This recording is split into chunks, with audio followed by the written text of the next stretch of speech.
April, I have taken over the anaerobic digester side to join the teams I already have working on to get quite a wealth of expertise within the department without losing its very clear links to the agriculture side.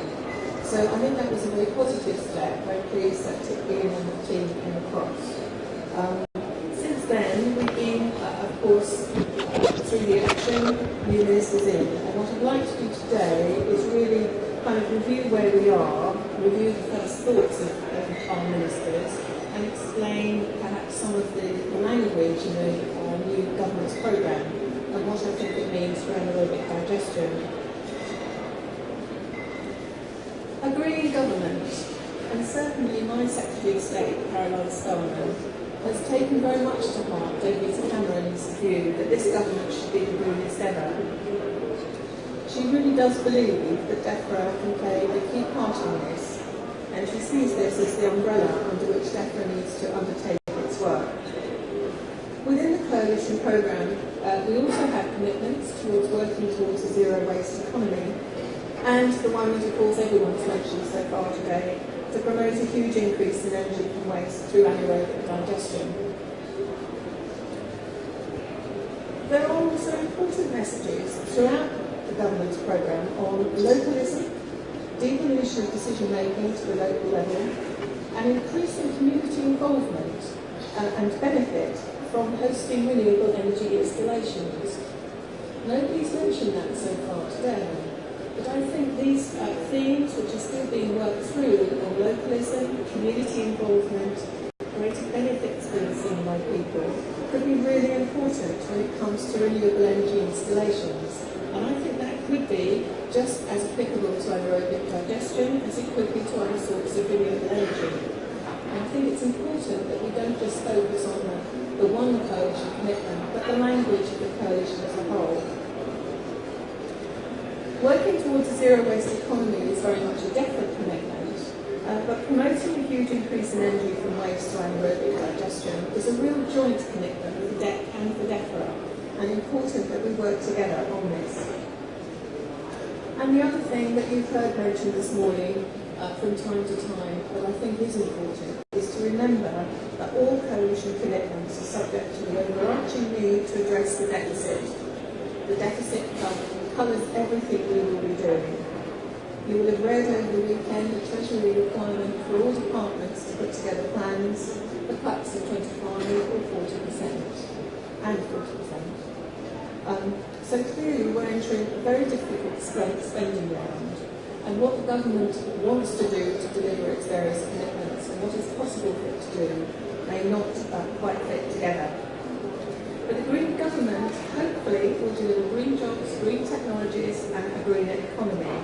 And I think again this is a real win for technologies such as anaerobic digestion. What are those? Zero-waste economy. And what do we mean by zero-waste economy? Caroline Spellman at Future Resource last month set out what she means by the zero-waste economy, and just worth refreshing that, I think, for you today. We're not talking about an economy where no waste is produced, but we're talking about a society where resources are fully valued financially and environmentally, waste recognised as a resource, nothing actually wasted, and anaerobic digestion a really good example of how we can use the unnecessary food waste that is out there. Anaerobic digestion can produce energy, and a nutrient-rich digestate can be used as a fertiliser. Surely for food waste, anaerobic digestion has to be a win-win solution. She also announced a review of waste policy, and government carried out a full review of waste policies in England, looking at how we reduce waste, how we maximise money to be made from waste and recycling, and how waste policies affect local communities and individual households. This is a major opportunity to look across at the beginning of a new government, the beginning of a new administration, the breadth of waste policies. A real opportunity for you as stakeholders, as industry, to feed into the review. Tell us what works, what doesn't work, what you'd like fixed. Of course, there are some things we'd all like fixed that we we may not be able to meet. There are EU targets, both for renewable energy, for landfill directive. There are climate change action targets on methane reduction. There are some things coming in the revised waste framework directive which will continue to drive the way we do. There will be legal requirements on recycling. There will be legal setting in place for waste hierarchy, moving away from landfill, up through energy from waste, through recycling, recovery, preparation for reuse, and waste prevention. So there's a legislative framework, but apart from that, we can make sure that the policies that we have are fit for purpose for delivering the ambitions of this new government.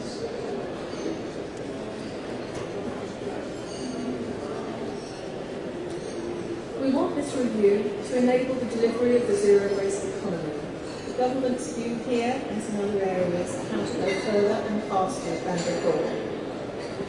We issued a call for evidence over the summer, asking for evidence from industry, business, environmental experts, local government, householders, consumers. So a real opportunity to input, and we're not going to make this a formal kind of government consultation document. It will be a light call for evidence, there'll be a website, there'll be information out there, and we are hoping to produce some preliminary findings by next spring, 2011. Spring, like the word huge, is quite elastic in government policy terms, but we are hoping to produce something by about March, April next year, possibly going to go out for consultation. We'll see what it looks like. But there needs to be a theme, for example, of better regulation, which is a big theme of this new government. There needs to be expansion of what we mean by localism in this area, what we mean by community involvement, and what we mean by the greener economy. So I think a good opportunity for all players in the AD business to input into what we need to do. Anaerobic digestion clearly a win-win for food waste, but we mustn't forget agriculture and the water industry, and that, again, key players. We need to keep waste out of landfill, producing energy and digestates great with food waste. In agriculture, AD is a real winner for reducing methane emissions from manure management, but we must find an economically viable solution for doing AD on farm for management of manures and slurry. Water industry, we've heard this morning, it's no new stuff to the water industry. They've been doing it for years, and how we learn from them and how we learn from their expertise, I think is really important going forward. I'm very pleased that some of our demonstration projects, which Mark has referred to this morning, are building in those other industries as well. So if we look at where we've got to, and then where we may go next, I think it's important to recognise the important contribution industry has already made to addressing the opportunities, the challenges, and unblocking the potential for anaerobic digestion, which produced its report under the previous administration. It's been held up to me as being a really good piece of work, bringing together the real issues that need to be resolved, making sure that the technical nuts and bolts of AD is addressed. New ministers very much recognise the commitment the previous administration had to anaerobic digestion, but they wanted to look again at the outlook to match the ambitions of the new government. Important, therefore, that those actions within the task force are played back to new ministers, that we go through the ground with them again and make sure that they understand that we are where we are and what the industry wants to see resolved. So first, very important first step, which Rupert referred to earlier today, was the anaerobic digestion roundtable, which was hosted very importantly by both Lord Henley, our junior Minister for Waste, and Greg Barker from DEFRA. And I think that does show the commitment and the interest this government has in anaerobic digestion, that before going further forward, they wanted to sit down with some key players and actually hear from them what they thought the challenges and blockages were for unlocking the potential of anaerobic digestion in this country. The guests at that table were invited to discuss what actions were needed by government to realise a huge increase in energy from waste through AD and how this can be done in a cost-effective way. They wanted to agree the current state of the AD industry in the UK, which actually is subject to quite a lot of different interpretations depending on who you speak to, what lessons can be learned from international efforts, what barriers really do exist to UK deployment, what is the economically realistic capacity of the UK anaerobic digestion industry, how do we define huge, in what areas can costs be brought down, and what actions are needed by government and what actions are needed by industry to realise a substantial increase in anaerobic digestion and how we can do this in a cost-effective manner. They discussed capacity, and this is something that I know is a concern to a lot of people. What could the capacity be? Where do we think we're going? And I understand there is great agreement that there is potential for much more anaerobic digestion plants using waste as a feedstock, including food waste, farm waste and sewage. But more analysis needed to quantify it, so you won't get an answer on huge from me today. Crops such as maize, of course, are a potentially significant feedstock, but the food versus fuel debate is really important to ministers for determining how much energy anaerobic digestion could produce. The issues they discussed, and I think very importantly highlighted yesterday, opportunities for new jobs. I think AD can offer significant opportunities for new green jobs in the UK, and that was a good point for ministers to register tomorrow and for ministers to register yesterday, and very important button to push, I think, in this new government. Bankability requires TLC.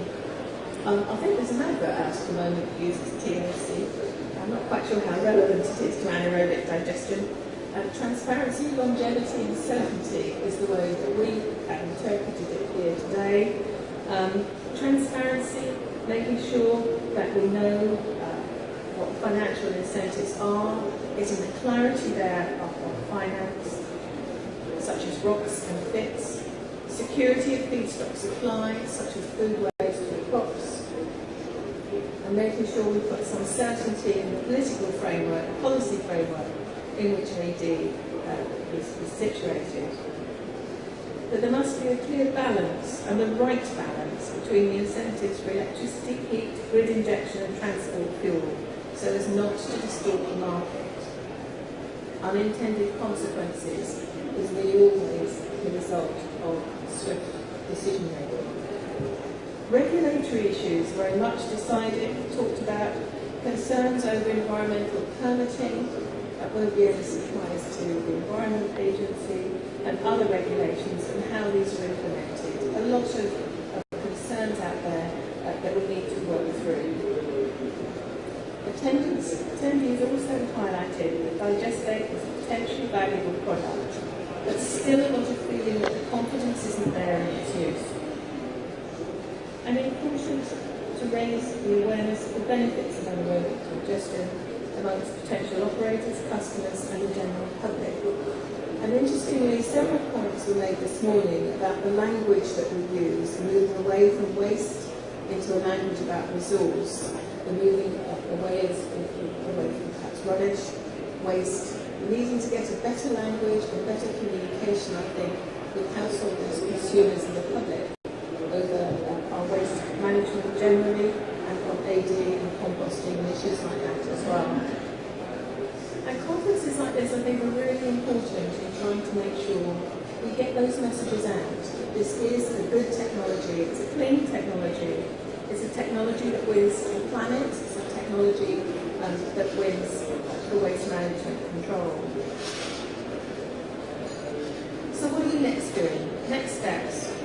DEFRA and DEC to draw up an action plan looking at the economic capacity for anaerobic digestion and steps by government and industry to realise this ambition. We'll be doing that over this summer, and we need then to engage with you on what that plan says, making sure it's realistic, making sure it's sustainable and achievable, and consistent, of course, with the overarching aim of government to address the deficit. Ministers are going now into very difficult spending round discussions over the summer, and decisions on what may or may not be possible in funding in many areas in autumn. But we will work very hard over the summer to update the action plan, to work with industry, to work across DEC and DEFRA, and indeed DFT as well.